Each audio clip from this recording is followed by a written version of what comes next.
fãs de Cavaleiros do Zodíaco.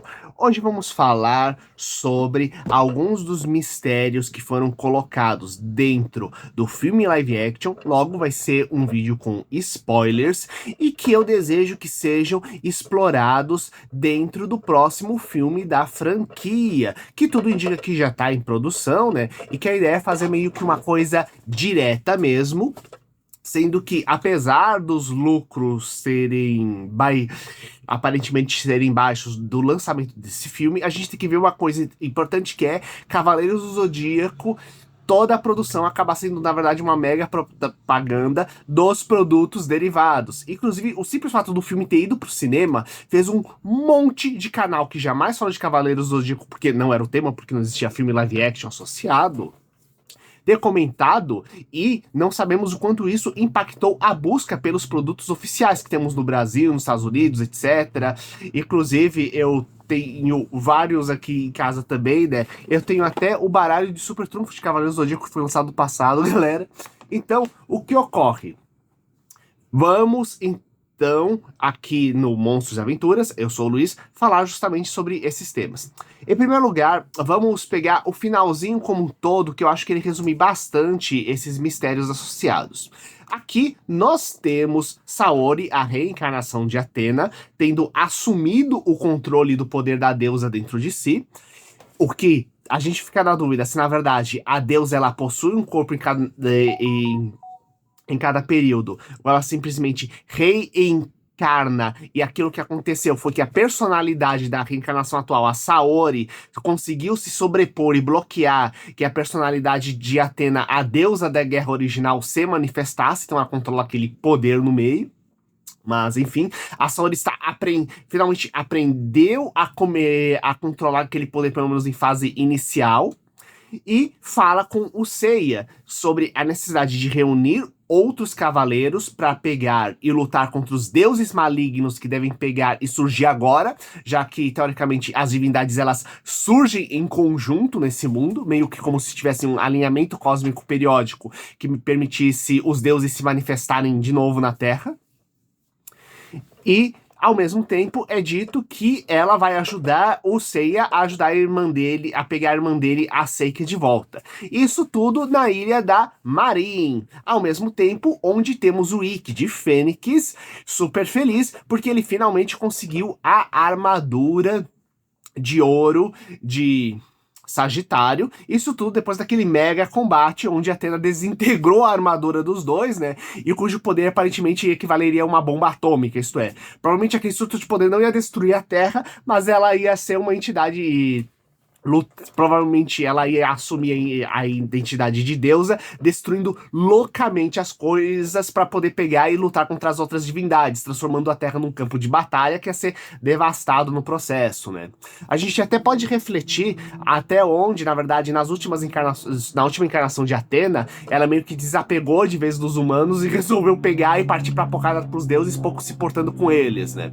O que, na verdade, acaba pegando um pouco um conceito que a gente tem no início do mangá, onde temos uma menina meio mimada e arrogante, que depois aprende a realmente pegar e lidar com seus cavaleiros.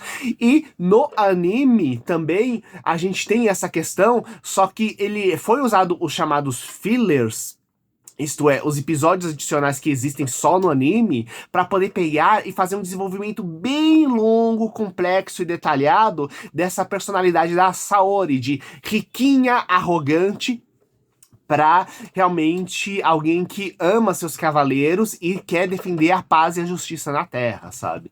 Então, isso pelo menos é bem bacana, dá para intuir isso, né? Então, uma coisa que a gente pode ver talvez na próxima produção, seja realmente a Saori agora com poderes mais desenvolvidos de Athena. O que é uma coisa interessante que a gente só começa a ver isso nos quadrinhos e no anime original só a partir meio da fase da saga de Poseidon. Inclusive, nos quadrinhos, fica bem evidente isso, por causa que no começo da saga de Poseidon, Atena meio que controla o corpo de um general marino, isto é, apenas a pressão do cosmo, da energia cósmica dela, é o suficiente para pressionar um guerreiro que teria vindo matá-la, para forçar ele a levar ela diretamente pro Poseidon, né? Então, isso já mostra que, realmente, não vai ser uma adaptação de arcos específicos os próximos filmes, mas vai ser a criação de histórias livremente inspiradas nos elementos dos vários arcos que existe dentro do mangá, do anime e dos outros materiais originais, né? Então, a primeira coisa que a gente tem que pensar é o seguinte: a busca pela Seika pode ser uma das prioridades, certo? Pois bem, a gente tem que lembrar que a Seika, de alguma forma, ela já sabia que o irmão era a futura encarnação do Cavaleiro de Pégaso e inclusive, ela guardava o pingente que deveria ser dele. Então, um dos mistérios que tem que ser revelado é como ela sabia disso, quais os segredos por trás da família do Seiya. O que é uma coisa interessante que isso só é desestruturado de alguma forma no mangá Lost Canvas, onde é comentado todos os detalhes da família justamente do Cavaleiro de Pégasus, envolvendo toda uma questão, inclusive, de batalha cósmica pela alma do poder da alma do Pégasus, sabe? Então a gente fica meio se perguntando se a gente vai ter isso de alguma forma mesclado dentro da narrativa. O outro mistério básico é como vão ser os outros cavaleiros de Atena, quais outros vão aparecer no próximo live action. Eu quero muito que, como eles teoricamente já fizeram primeiro para jogar uma base, em teoria, o próximo seja, na verdade, agora, vamos pegar e mostrar os cavaleiros do bem e do mal pelo mundo se unindo num grande confronto, sabe? Inclusive, tem toda uma indicação que dá pra ser uma coisa meio inspirada na saga dos Cavaleiros de Prata, né? Ainda mais porque temos a Marin como única Amazona, como a Amazona de Prata na história, né? E faria todo sentido se de repente ali, enquanto tivesse a grande mestra Marin de um lado, do outro lado nós tivéssemos a China pegando e com o Li, junto com o Ikki e outros Cavaleiros de Prata, né? Tentando pegar e realizar seus objetivos. E isso lembra uma outra coisa. Marin foi, acho que, uma das personagens mais fiéis e mais bem desenvolvidas puxando, assim, fidelidade estética estruturado dentro da história. Inclusive, a gente vê que todos os arquétipos, não vou dizer clichê, por causa que o negócio não foi feito simplesmente copiando e colando, mas todos os modelos que a gente conhece de grande mestre sábio foram trabalhados, refinados na Marin, e tudo isso conectando ela com uma ilha misteriosa com poderes bizarros, inclusive a ilha se auto-regenera em alguns pontos, né? Então, a grande coisa é revelar os mistérios da ilha. Pode ser, inclusive, que, na verdade, a ideia seja juntar todos os cavaleiros e explorar os subterrâneos da ilha para descobrir alguma coisa que esteja lá dentro, né? O que pode ser meio doideira, mas temos que lembrar que isso acontece em alguns cantos, como por exemplo, em Lost Canvas, onde é explorado justamente uma região que seria a biblioteca secreta dos Guerreiros Azuis, por exemplo, né? Nós temos, inclusive, o cemitério de Jamiel no começo de Cavaleiros do Zodíaco, onde é levado as armaduras para consertar. Inclusive, isso lembra uma outra coisa importante que é como consertar as armaduras que estão despedaçadas. Então pode ser que justamente, uma coisa que um amigo meu, Rafael, falou, é que simplesmente o próximo filme comece com o Seiya indo atrás do lendário ferreiro de armaduras, se encontre com o Shiryu no trajeto, já que justamente o Shiryu de dragão é quem pega e vai consertar a própria armadura dele, né? Tudo mais, né? E, inclusive, talvez até no meio disso colida justamente com o Ikki no processo, sabe? E o legal é que, logo de cara, a gente já teria primeiro tipo de quais seriam os soldadinhos rasos que apareceriam na história.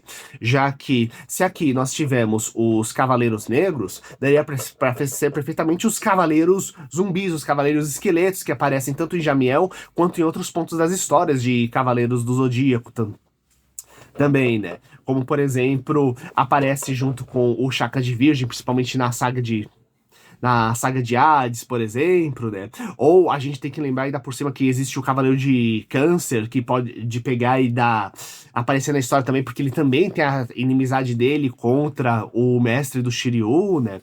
Então, seria bacana se realmente nesse caminho tivesse uma primeira jornada inicial, o primeiro ato fosse jornada para consertar as armaduras, conhecendo os outros cavaleiros na história, né? Aí, então, próxima jornada.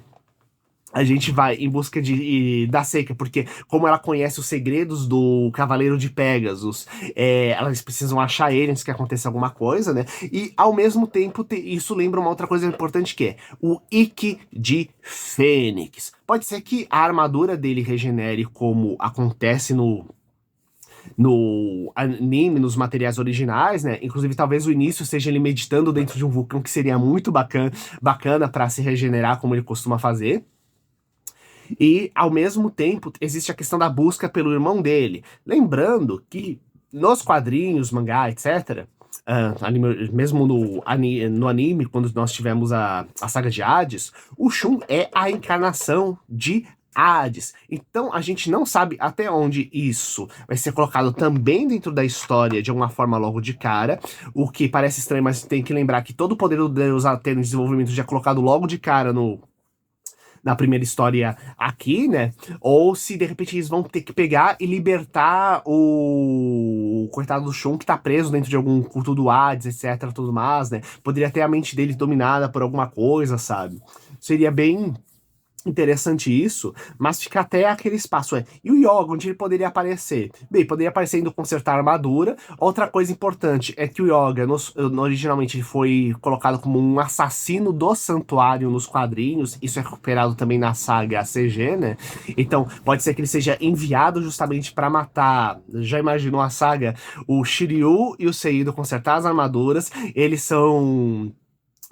Na volta, eles são pegos pelo Yoga, na verdade, né? Enquanto isso, as forças sobrenaturais do mal são quem realmente estão controlando os cavaleiros esqueletos, né? Podendo até colocar, na verdade, como o cavaleiro de câncer como o grande vilão da história, né? Mas, como eu disse, isso são possibilidades narrativas que eu tô colocando.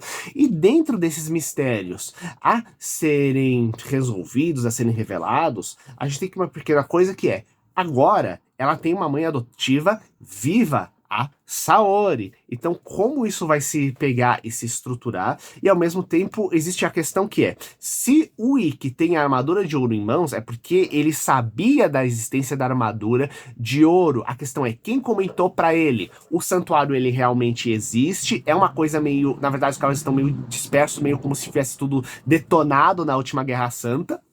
Por isso que a Atena ficou meio que independente dessa forma.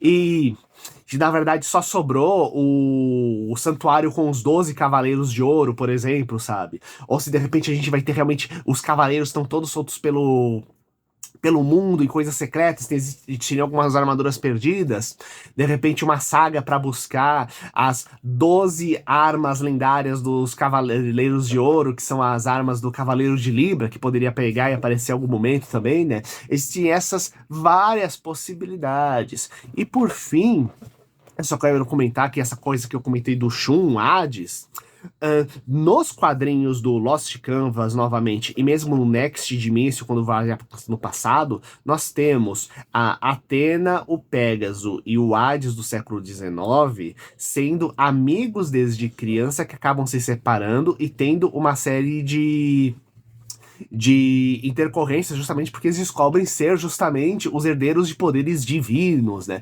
Então, até onde isso pode ser desenvolvido, lembrando que essa questão do Fênix com o Shun também pode ser desenvolvida se inspirando um pouco na relação entre o Berrenu, entre o Kagahou, que era um guerreiro que parece uma fênix das trevas que defende o Hades no Lost Canvas, justamente entre ele e justamente se espelhando isso para desenvolver um pouco a relação entre Ikki e Shun, né? Até mesmo ajudando a pegar e purificar do Hades, os dois se purificarem ao mesmo tempo, né? Mas, por fim, o último mistério que é: nós temos a ideia de que o Ikki passou uma parte do treinamento dele em algum momento, ou a maior parte dele, como discípulo da Marin. A questão que fica é: ele tem aquele poder que é toda uma coisa ritualística que a gente viu lá das velas e tudo mais, de causar pesadelo nas pessoas. Inclusive, a gente sabe que é uma adaptação do golpe Fantasma de Fênix dos quadrinhos. A grande pergunta é,